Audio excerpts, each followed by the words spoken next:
तर आपण ऑलरेडी बऱ्याच दिवसापासून वर्क पॉवर एनर्जी हा चॅप्टर केला. कालपर्यंत आपण महत्त्वाचे पी-वाय-क्यू सुद्धा पाहिले लेटेस्ट 23, 4, 5 पर्यंतचे.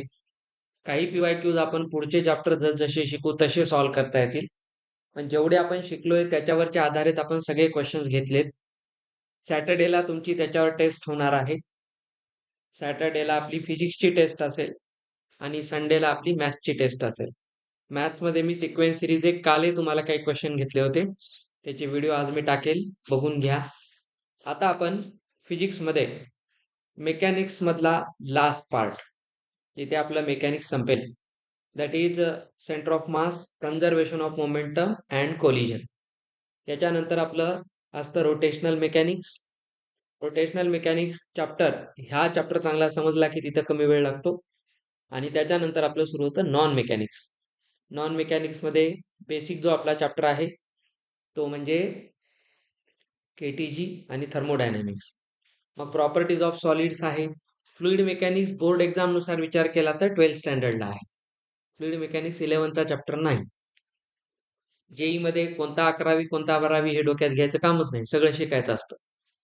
तर आपण आपल्या या चॅप्टरमध्ये डिस्कस करणार आहोत 3 गोष्टीवर. त्यात ऑलरेडी आपण कन्झर्वेशन ऑफ मोमेंटमवर वर्क पॉवर एनर्जीमध्ये ऑलरेडी बोललेलो आहोत.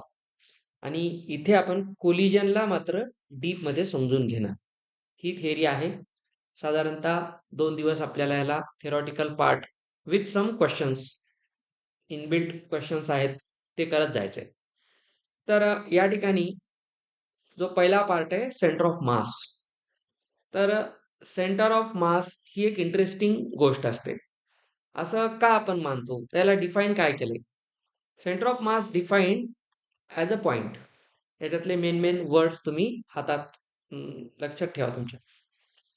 हा एक पॉइंट असतो. सेंटर ऑफ मास एक पॉइंट असतो. कुठे असतो तो? त्या पॉइंटचं काय महत्व आहे? आपण असं मानतो की total mass of the system or body suppose to be concentrated.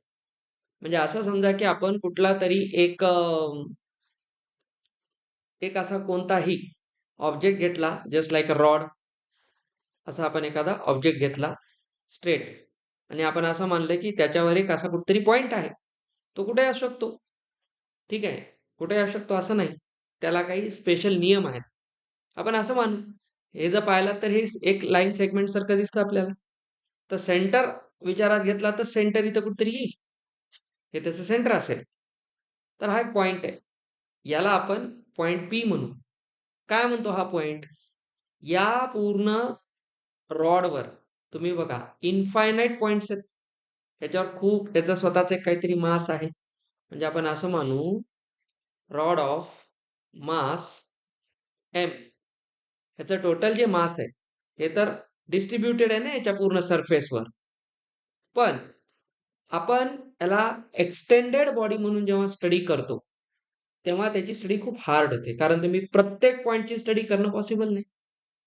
प्रत्येक पॉइंटची जर तुम्ही स्टडी करायला लागलात तर तुम्हाला एक गोष्ट लक्षात येईल, प्रत्येक पॉइंट, आता याच्यात इन्फायनाईट पॉइंट्स आहेत, मग इन्फायनाईट पॉइंट्सची स्टडी करून आपण याची सिस्टीम जर स्टडी करत असू तर ही गोष्ट तर एकदम इम्प्रॅक्टिकल होऊन जाईल. म्हणून सायंटिस्ट लोकांनी एक्सपेरिमेंट करून एक कॉन्सेप्ट काढला, त्याचं नाव सेंटर ऑफ मास.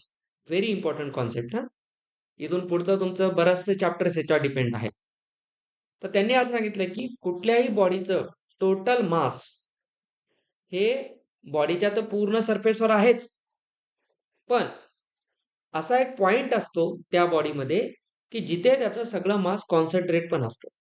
म्हणजे आपण पूर्ण मासचा अभ्यास करण्यापेक्षा आपण त्या पॉइंटची स्टडी केली म्हणजे आपण पूर्ण बॉडीची स्टडी केल्यासारखं आहे. त्याला त्यांनी नाव दिलं सेंटर ऑफ मास. फिजिक्समध्ये आपण 2 गोष्टी पाहतो, एक पॉइंट ऑब्जेक्ट आणि एक एक्सटेंडेड बॉडी. आता हा रॉड एक्सटेंडेड बॉडी आहे. त्या एक्सटेंडेड बॉडीची स्टडी करण्यापेक्षा चांगली गोष्ट काय, त्याच्या सेंटर ऑफ मासची स्टडी करा. खूप महत्वाचा कॉन्सेप्ट आहे. म्हणून इथं म्हणतात सेंटर ऑफ मास एक पॉइंट आहे जिथे आपण काय मानतो, पूर्ण बॉडीचं टोटल मास त्या ठिकाणी कॉन्सन्ट्रेटेड आहे. आता याचा फील घेता येईल तुम्हाला. हा रिमोट ही एक एक्सटेंडेड बॉडी आहे. तर याचा आपण फील घेऊ. तर याच्यामध्ये तुम्ही बघा, मी याचा तर टोटल मास पूर्ण असं इथं आहे. पण मला एक असा पॉइंट शोधायचा आहे ह्याचा, की याचं मास तिथं कॉन्सन्ट्रेट झालं. म्हणजे मला त्या पॉइंटला जर मी शोधलं, तर हा बॅलन्स होईल. सिंपल गोष्ट आहे. तर मी याला जर इथे पकडलं तर बघा खाली पडेल. कारण हा पॉइंट असा आहे, की इथे मास या एरियामध्ये कमी आहे. बघा, इकडे मास कमी आहे. पण इकडे जास्त मास आहे. तर जिकडे जास्त मास असेल, फोर्सचं इन्क्लिनेशन त्या डायरेक्शनला असेल. तर हा इथे तर कॉन्सन्ट्रेट नाही. याचा अर्थ इथे मास नाहीये पूर्ण. इथे पूर्ण मास असतं, तर इक्वल डिस्ट्रीब्यूट झालं असतं. म्हणजे या पॉइंटला हा टिकत नाही. सेम लॉजिक आहे. इथं धरलं तर इकडे जाईल तो. मग मी काय करेल, याला इकडे पडतंय म्हणून मी थोडा इकडे येईल, अजून इकडे येईल, अजून इकडे येईल आणि एक असा पॉइंट मी शोधण्याचा प्रयत्न करेल, की जिथे याचा मास कॉन्सन्ट्रेट. बघा, आता हा पूर्ण इथे बॅलन्स झाला. म्हणजे याचं इकडचा मास हे सगळं या ठिकाणी आलं. तर हा जो पॉइंट आहे जस्ट बघा या ठिकाणी.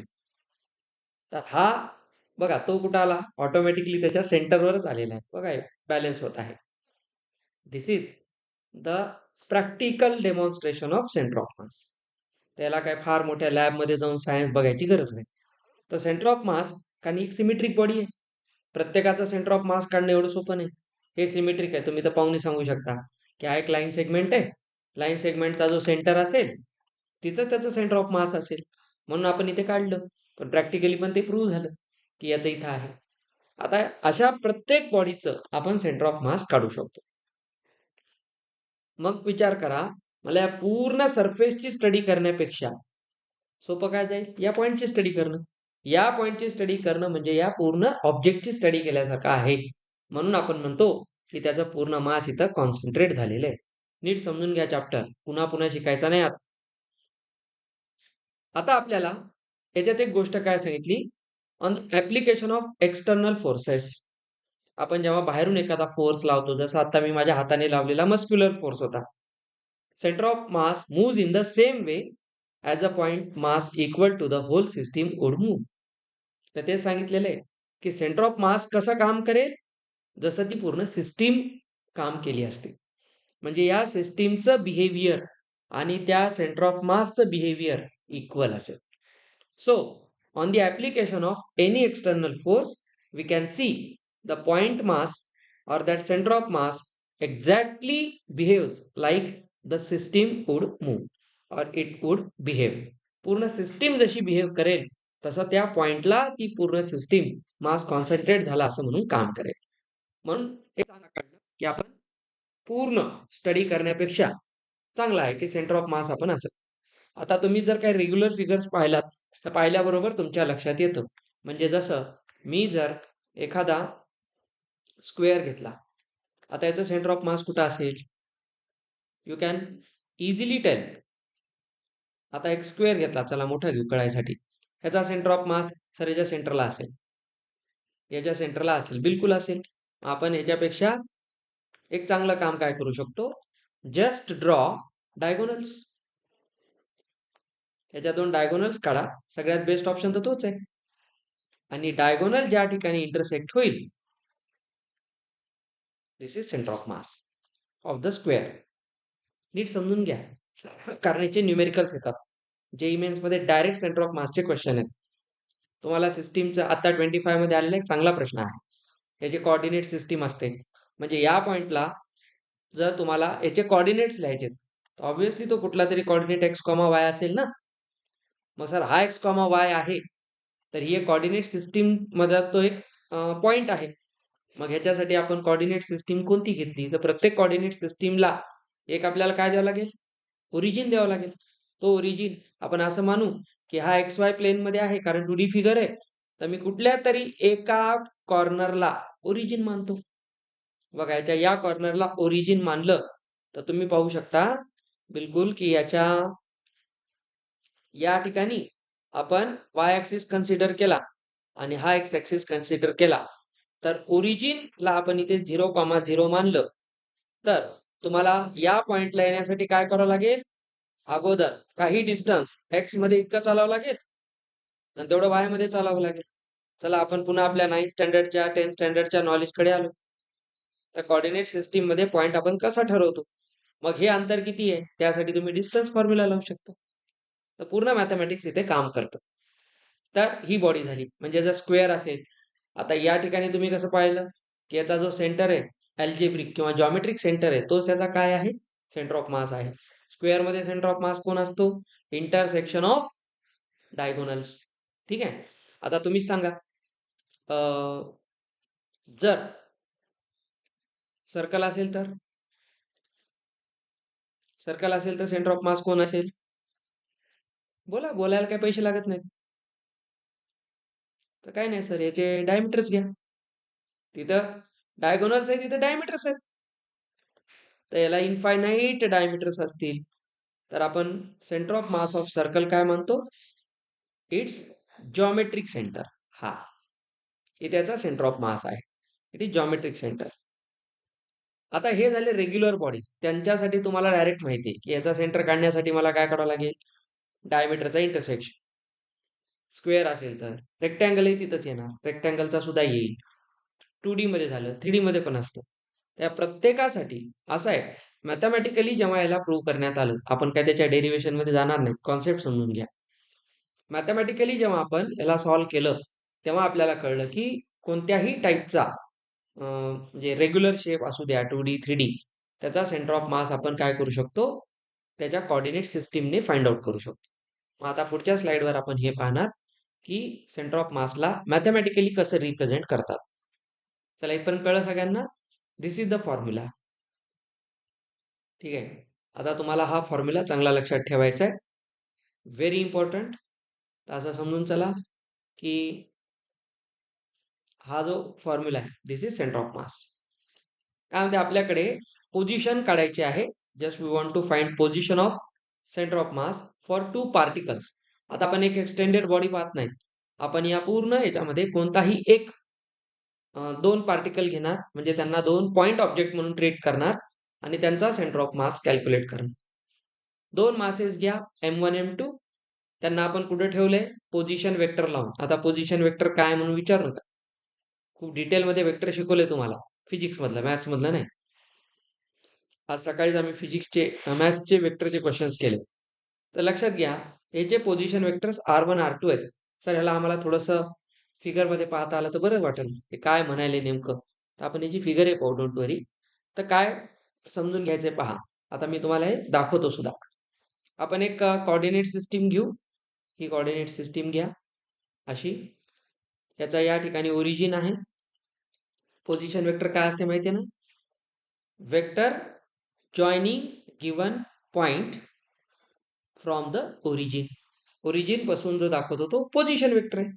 त्या पोझिशन वेक्टर आपण R ने दाखवतो, म्हणून याला R1 R2 म्हटलेले आहे. आपल्याकडे 2 पार्टिकल आहेत कोणतेही स्पेस मध्ये, समजा हे आणि हे.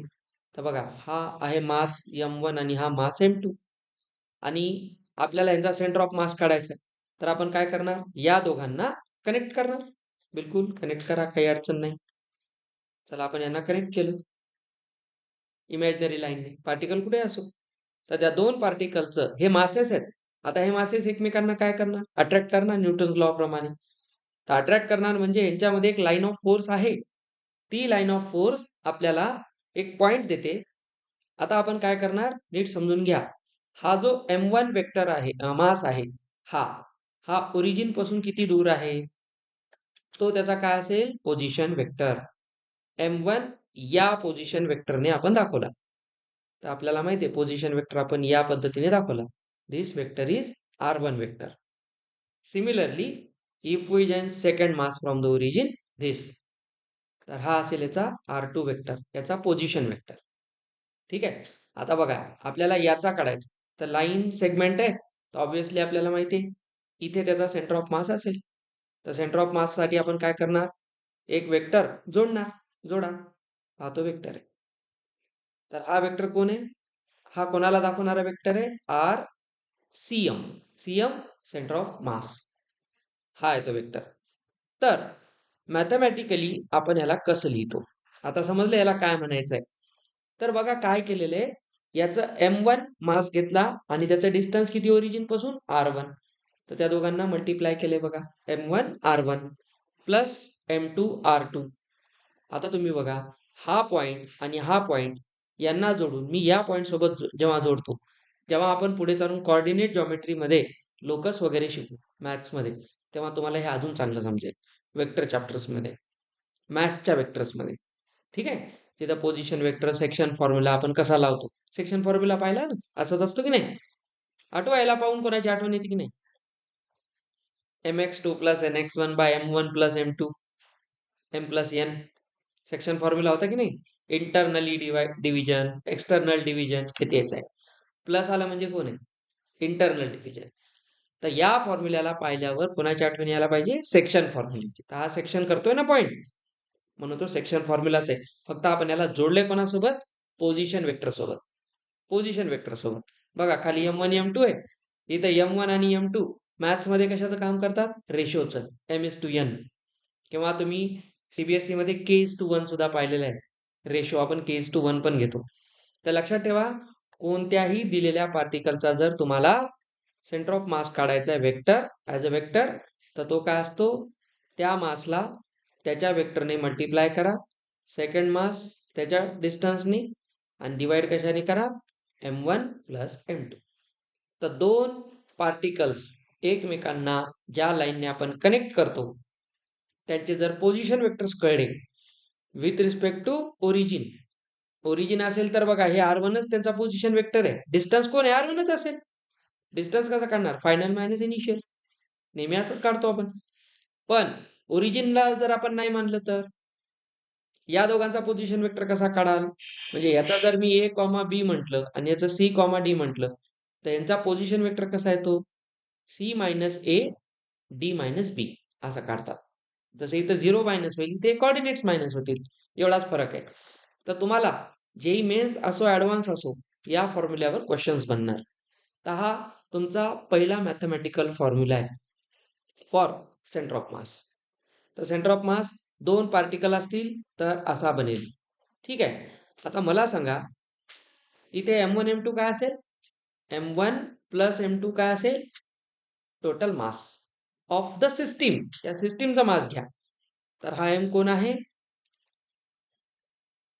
Total mass of system. कारण आपण दोन पॉइंटची मिळून एक सिस्टीम मानलेली आहे, तर त्या सिस्टीमचा तो मास आहे. आता बघा, असे जर आपल्याकडे खूप सारे मासेस असतील, खूप सारे मासेस त्या लाईनवर, तर तुम्हाला काय करावं, प्रत्येकाचा पोझिशन वेक्टर घ्यावा लागेल. m1 r1, m2 r2, m3 r3. इथं तर मी दोनच घेतले ना. या लाईनवर खूप सारे मासेस असतील तर तुम्हाला प्रत्येकाचा पोझिशन वेक्टर काढावा लागेल की नाही. तर याला तुम्ही अजून चांगले एलॉबरेट कसं करू शकता बघा. तर तुम्ही सेंटर ऑफ मास जर काढतात म्हणलं आर सी एम, तर तुम्ही असं करू शकता. आम्ही काय करणार सर, सगळ्यांची सम करणार, सिग्मा काय करणार, एम आय करणार. आता सिग्मा नोटेशन आपण ऑलरेडी आता मॅथ्स मध्ये शिकलेले, आपण लिहित होतो r0 to 1 किंवा 0 to 10, तसंच आहे. ठीक आहे. तर एम आय आर आय आणि खाली सगळ्या एमला ऍड करून काय मिळणार, capital M. Capital M total mass आहे. तर इथं सिग्मा म्हणजे केल्यामुळं आपण एम लिहिलं. अदरवाईज तुम्ही काय लिहू शकता, सिग्मा एम आय पण लिहू शकता खाली. सगळे मासेस ऍड केले आणि हे काय सांगते, मासला पोझिशन वेक्टर सोबत मल्टिप्लाय करा आणि असे सगळे पोझिशन वेक्टर मल्टिप्लाय करून ऍड करा. समजलं. तर इथून आर कुठून कुठपर्यंत असेल, आय आय आर नाही सॉरी, आय कुठून कुठपर्यंत असेल, 1 पासून स्टार्ट कराल ना, कुठपर्यंत एन पार्टिकल्स असतील तर आपण सिग्मा नोटेशन मध्ये पण लिहू शकतो. चला इथपर्यंत कळलं सगळ्यांना. आता बघा, जर आपल्याला एखाद्या पार्टिकलचा, नीट आहे का काय काय सांगायलो, टोटल काढायचा असेल तर पुढे एक आपण स्लाइड बघू शकतो. ओके, याला पाहू. ह्याच्या आधी आता अजून एक महत्वाची गोष्ट, आता नीट बघा. आपण ही जी फिगर घेतलेली आहे, ही फिगर, हे सगळे नोट्स आहेत. आता काही लिहू नका, सगळे नोट्स मी अपलोड केलेले आहेत. फक्त नोट्स उघडलात तरी खूप मजा येईल घरी गेल्यावर. आता पहा, मी जर याला इथं कन्सिडर केलं,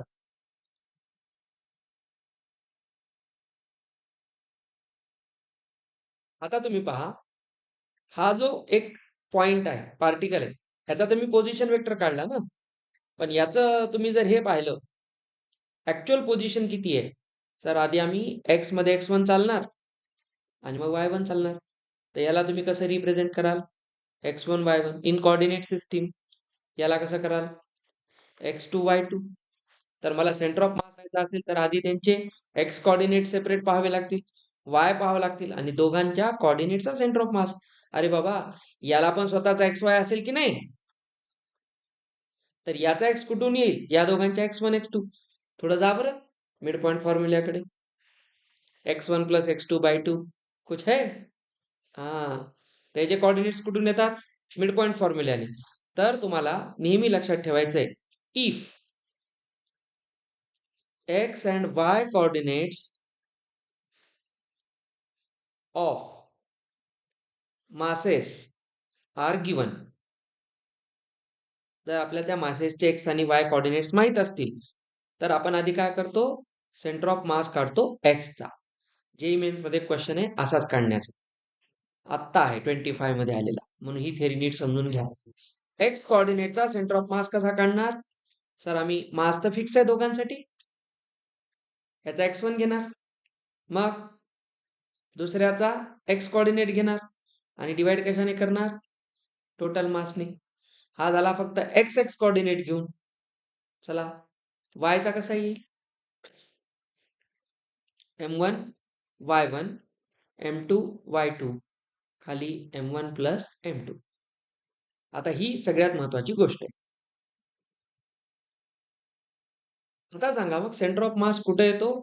centre of mass of two particle system or n particle system lies on the line joining them.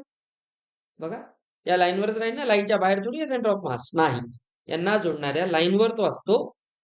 And the distance of the centre of mass, distance of the centre of mass from masses is in inverse ratio. तुम्ही विचार करा ना, तुम्ही विचार करा, या मास पासून इथे एक मास आहे काही ना काही, या मास पासून सेंटर ऑफ मासचं डिस्टन्स आहे. आता सेंटर ऑफ मास इथं होता, तर या दोघांचा हा काय जॉमेट्रिक सेंटर आहे. पण मी जर या सेंटर ऑफ मासला सरकवलं इकडं, तर बघा बरं, जेवढं डिस्टन्स वाढलं तेवढं त्या भागामध्ये मास कमी झालं. हे इकडं आलं म्हणजे या साईडला कमी झालं. म्हणजे हे जे डिस्टन्स आहे आणि त्याचं जे मास आहे रिलेटेड, एक वाढलं तर एक कमी व्हायले, इनव्हर्सली प्रोपोर्शनल आहे.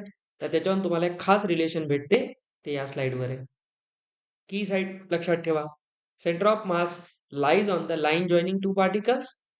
Distance of the centre of mass, very important statement.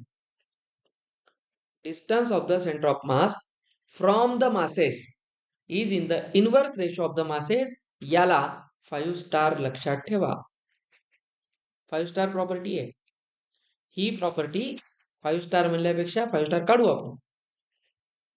तर लक्षात ठेवा फक्त, याच्यातून खूप सारे क्वेश्चन्स बनतील, व्हेरी इम्पॉर्टंट. तर एक काम करा, आपल्याला जेवढं पाहिजे तेवढंच घेऊ आपण.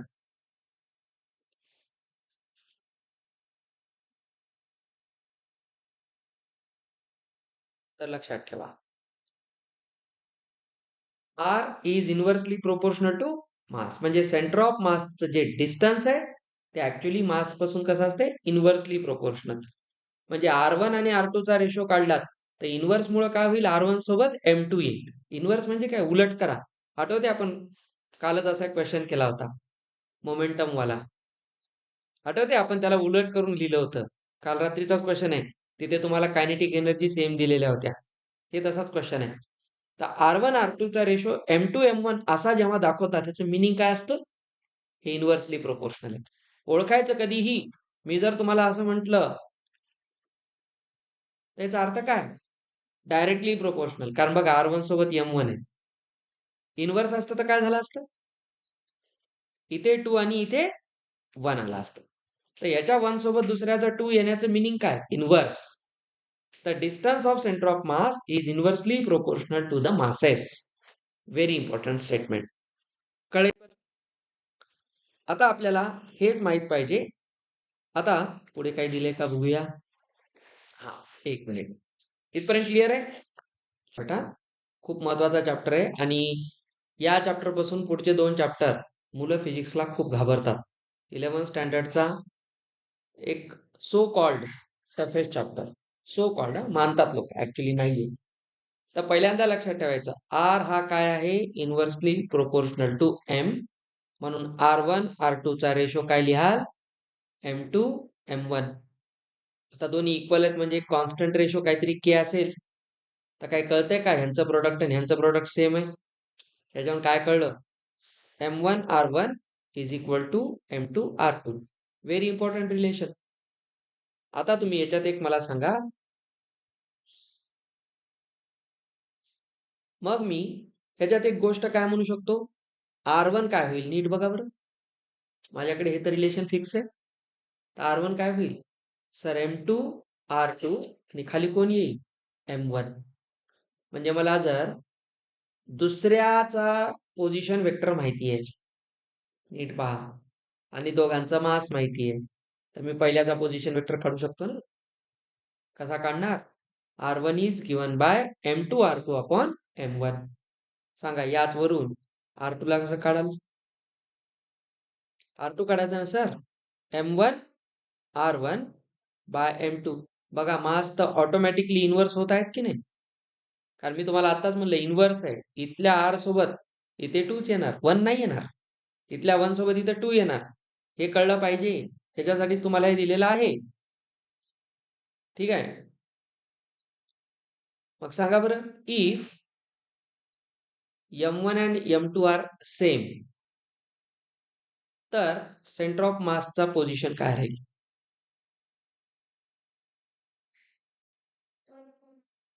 बेटा दोन्ही सेम आहेत तर काय होईल, बेसिक फॉर्म्युला काय होता, M1 R1 M2 R2 upon M1 plus M2.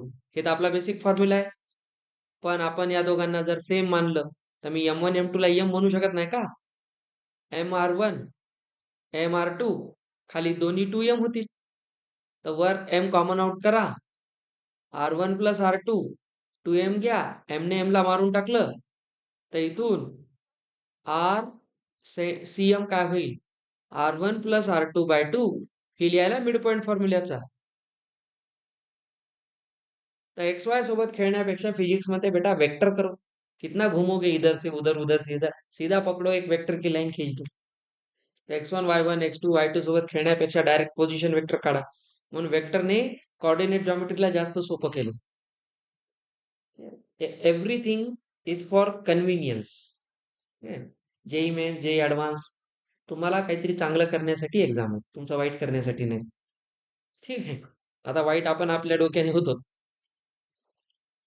त्याच्यावर काय कळलं, जर दोन मासेस इक्वल असतील तर त्यांचा सेंटर ऑफ मास एक्झॅक्टली त्यांच्या मिड पॉइंटवर असतो. त्यांना जोडणाऱ्या लाईन मिड पॉइंटवर असतो. Very important. आता मग विचार करा, मी जर एक तुम्हाला असे प्रश्न येतात, थोडा ऐका.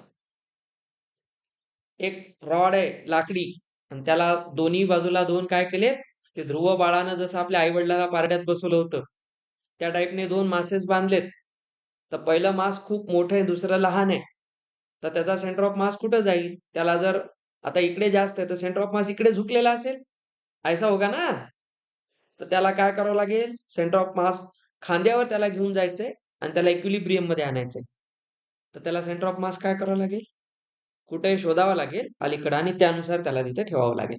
म्हणजे त्याला जो त्याचा लिव्हर लावायचा, इथे लिव्हर शिकलोत ना आपण 6-7 स्टँडर्डला, टाईप 1 टाईप 2 टाईप 3, आठवते की नाही तुम्हाला, फलक्रम वगैरे असते त्याला, तुम्हाला होतं फक्त आठवत नाही, तो भाग वेगळा. 7 स्टँडर्डला होतं, स्टेट बोर्डला होतं, सगळीकडे. त्याशिवाय फिजिक्सच शिकत नाही लेकरू. सिंपल मशीन नावाचा धडा होता आपल्याला वर्क पॉवर एनर्जी मध्ये. साधी यंत्रे, साधी यंत्रे तिथे तुम्हाला पुली पण शिकवलेली आहे. सगळं लहानपणी शिकवलंय. मेकॅनिक्सला जे जे लागते बारीक बारीक छोटे छोटे चिप्सचे पॅकेट शिकवलेत लहानपणी. आपण लहानपणी शिकतच नाही काय, हाच तर मेन प्रॉब्लेम आहे आपला. चला, तर या बेसवर इथपर्यंत कळलं तुम्हाला. जर दोन्ही मासेस इक्वल असतील तर त्यांचा सेंटर ऑफ मास कुठे असतो, त्यांच्या जॉमेट्रिक सेंटरवर, मिड पॉइंटवर असतो, त्या लाईन सेगमेंटला जोडणाऱ्या. आता मी तुम्हाला याच्यावर एक छानसा प्रश्न देईल, बघू काय काय. काय नाही, आता हे एकदम बेसिक कॉन्सेप्ट आहे, एवढं ते यायला पाहिजे. बघा 2 बॉडीज आहेत, त्यांचा मास 1 kg 2 kg आहे. एकाला ठेवलंय 1,2 वर, दुसऱ्याला -1,3 वर. तर त्यांच्या सेंटर ऑफ मासचे कोऑर्डिनेट्स सांगा. पहा काय म्हणतो, मास मास 1 आहे 1, मास 2 आहे 2. आता R1 पहा किती आहे 1. इथे x1 म्हणा ना याला, R1 नाही. हा 2 झाला. x1 1 आहे, y1 2 आहे, x2 -1 आहे, y2 +3 आहे. आणि तुम्हाला विचारले coordinates of the centre of मास. आपण जो सेंटर ऑफ मास घेऊ RCM, त्याचे कोऑर्डिनेट्स x, y म्हणा. तर मी तुम्हाला आता शिकवलं, R सेंटर ऑफ मास मला जर x कोऑर्डिनेट काढायचंय, तर मी आता लिहिलं होतं m1 x1 plus m2 x2 upon m1 plus m2. x coordinate साठी फक्त x ला घ्या. तर पहिल्याचा मास गुणिले x1, सेकंडचा mass into x2, x2 -1 आहे आणि दोन्ही मासला ऍड करा. 1 -2/3. तर -1/3 हा x कोऑर्डिनेट येईल. आला होता का? आणि जर y कोऑर्डिनेट काढायचा असेल RCM चा, तर वापस पहिल्याचा मास गुणिले y1 प्लस दुसऱ्याचा मास 2 गुणिले y2, 3 आहे. आणि इथे किती येईल 1 + 2. बेस तर फिक्स आहे. तर इथं बघा 2 + 6. तर इथे येणार तुमचा आन्सर RY किती येणार 8/3. म्हणून जो सेंटर ऑफ मास आहे त्याचे कोऑर्डिनेट्स येतील -1/3 आणि 8/3. म्हणून म्हणलं थेरी नीट ऐकायची. तो तुम्हाला तो तुम्हाला कधीही काय विचारणार, कोऑर्डिनेट्स विचारणार. Calculate the coordinates of the centre of mass. Centre of मास म्हणजे मिड पॉइंट असतो, असं आहे का? ही कॉन्सेप्ट समजून घ्या. म्हणून तर आता ध्रुव बाळाचं एक्झाम्पल दिलं. म्हणजे मी कधी कधी जास्त सांगतो त्याचा लॉस होते, कळत काहीच नाही, असं होऊ नये. ठीक आहे. मी कळल एवढंच बोलतो बरं. हा, त्याच्यामुळे तुमचं ह्या गोष्टी चुकल्या नाही पाहिजे. चला आता नेक्स्ट क्वेश्चन जो आहे, आज एवढी थिअरी आपली, आपण बेसिक, हा खूप छोटा टॉपिक आहे, खूप छोटा आहे. उद्या याच्यात इंटिग्रेशन शिकायचं ते लागणार. हा, तर सेंटर ऑफ मास 2 पिरियड मध्ये होते आपला. कोलिजन थिअरी 2 पिरियड, एक 4 दिवसात. या वीक मध्ये आपला हा चॅप्टर संपतो. चलो आगे बढो. मी आता क्वेश्चन घ्यायलो म्हणून तुम्हाला हे दिसेल, पण याच्यामध्ये किती क्वेश्चन आहेत, सॉल्व एवढे क्वेश्चन आपल्याला करायचे पुढच्या 2-3 दिवसात. चला, पॉइंट ऑब्जेक्ट हे ते असं तसं हे सगळंच आहे. आता हा क्वेश्चन करा, आपण आता शिकलोय. काय म्हणतो पहा, 2 particles of masses 1 and 2 kg are located at x0 and x3. दोन्ही x ऍक्सिस वर आहेत. समजलं? Find the position of their centre of मास. आपल्याकडे मॅथ्स घ्यायचे अजून. आगे बढो. अब देखो, आता आपल्याला यांनी सांगितलंय थोडस लक्ष द्या. सुनो क्या बोलता है, असं माना. पाहू आपण, इथे ओरिजिन आहे. आपल्याला जे 2 मासेस ठेवलेत ना, 1 kg 2 kg, हे एक कुठे ठेवलाय x = 0 म्हणजे ओरिजिन वरच आहे, आणि दुसरा x = 3 म्हणजे इथे कुठेतरी आहे. तर याला x = 3 आणि याला x = 0 म्हणा. बेटा इथं मास m1 असेल, ते आहे 1 kg. इथे मास m2 आहे 2 kg. बरं, मासेस इक्वल आहेत का? नाही. हे जे तुम्हाला शिकवले फुकट नाही शिकवलं. जर मासेस सेम असतील तर हा मिड पॉइंट येईल. मासेस सेम असते तर थोडंसं आठवा, थोडंसं इमॅजिन करा. हे डिस्टन्स 3 आहे. दोन्ही मासेस सेम असते तर सेंटर ऑफ मास 1.5 वर आला असता. Exact at the mid point. आठवा. ठीक आहे. पण मासेस सेम आहेत का? नाही. बरं सांगा बरं, मग ह्याचा आन्सर 1.5 कमी येईल का जास्त येईल? कशामुळे? 2 च्या बाजूला सेंटर ऑफ मास सरकेल. आता सांगितलं, जिकडे मास जास्त तिकडे ऑब्जेक्ट इन्क्लाइंड होईल. हे तुम्ही फील घेत घेत फिजिक्स शिका. पाठ करत बसलात ना, तर या जन्मात तर फिजिक्स निघणार तुमचं. आता सांगा, ह्याला फील घेत घेत करा, तर तुमचा आन्सर इथं कुठेतरी आहे. कुठून? ओरिजिन पासून काढा म्हणलं तर ओरिजिन पासून काढू आपण. चला लक्ष द्या, हा पॉइंट मला काढायचा आहे. तर तुम्ही असं माना ना, मी चला हे डिस्टन्स काय करतो, हे जे डिस्टन्स आहे एक्स मानतो इथून इथपर्यंत. चला एक्स न काय होईल, थोडंसं कन्फ्युजन होईल. टी मानतो. तर हे डिस्टन्स किती होईल सांगा बरं. 3 मायनस टी होईल की नाही. अरे टोटल डिस्टन्स किती आहे, 3 आहे. मी याला टी मानलं तर याला 3 मायनस टी म्हणावं लागेल. सिंगल व्हेरिएबल मध्ये राहायचं. चल याला टी मानू, याला पी मानू. 2 व्हेरिएबल 2 इक्वेशन. हा सर आम्ही 10वीला शिकलो. नको तिथं नको ते मॅथ्स लावायचं नाही. सिंगल व्हेरिएबल मध्ये राहायला शिकायचं. आता ऐका सेंटर ऑफ मासचा काय रूल होता आता. सर तुम्ही आता सांगितलं R1 आणि R2 हा M2 बाय M1 असतो. हे रिलेशन वापरा. R1 किती मानले, पहिलं डिस्टन्स टी आणि दुसरं डिस्टन्स 3 मायनस टी. बरं, हे टी डिस्टन्स कोणापासून, मास 1 पासून. तर मास 2 किती आहे, 2. आणि मास 3 किती आहे, 1. तर बघा काय ते, T is equal to 6 minus 2t. हे किती झालं, 3t is equal to 6. T किती आला, 2. म्हणजे बघा 0 पासून इथं आला तर हा 2,0 आहे की नाही. तर हे डिस्टन्स किती असेल, 2 सेंटीमीटर, 2 मीटर. त्याचा सेंटर ऑफ मास जो आहे ना तो 2 मीटरवर असेल. कुठून, फ्रॉम द ओरिजिन. आलं की नाही 1.5 पेक्षा जास्त आन्सर. तर मॅथमॅटिकली रॉंग नसलं पाहिजे आपला आन्सर. आता याचाच सेम एक क्वेश्चन लास्ट, याचाच भाऊ करा. चला हे क्वेश्चन तुम्ही प्रॉपरली करा, तुम्हाला सगळे कॉन्सेप्ट क्लिअर होतील.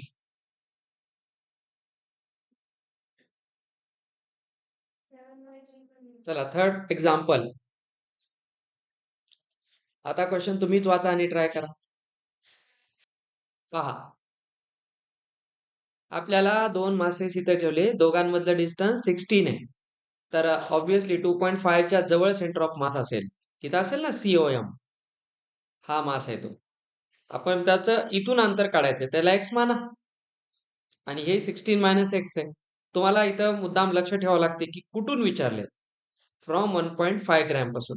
तर तुम्ही जे 1.5 पासूनचं डिस्टन्स एक्स मानलं तर तुम्हाला एक्स काढायचे. नाही तर कधी कधी म्हणतात सेकंड मास पासून सांगा किती आहे, तर तुम्हाला हे अंतर काढावं लागेल. तर गडबड नाही करायची. आता बघा सिंपल गोष्ट आहे.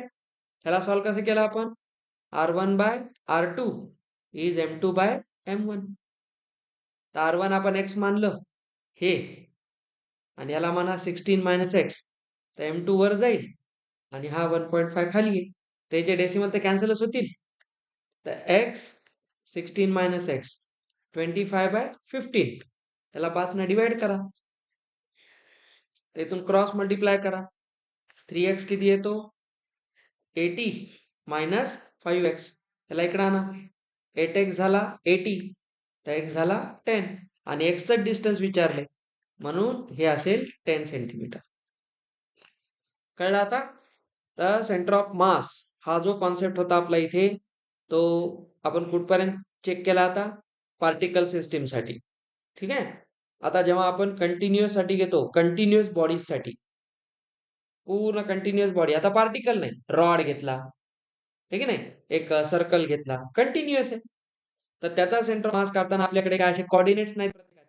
तिथे काय करतो, इंटिग्रेशन करतो. त्याचा उद्या इंटिग्रेशनचा भाग होईल आपला. तो झाला सिमेट्रिकल बॉडी. मग याचे तुम्हाला काहीचे पार्ट करायचे, काहीचे तुम्हाला कसे करायचे मी सांगेल. ते झाल्यानंतर आपला भाग सुरू होतो मोशन ऑफ सेंटर ऑफ मास. आणि मग येते आपली लिनियर मोमेंटम आणि कोलिजन थिअरी. हे झालं की मग तुम्ही रोटेशन शिकण्यासाठी रेडी होता. असा हा चॅप्टर आहे. ह्याचा एक सेपरेट क्वेश्चन असतो, 1 मिनिट थांबा.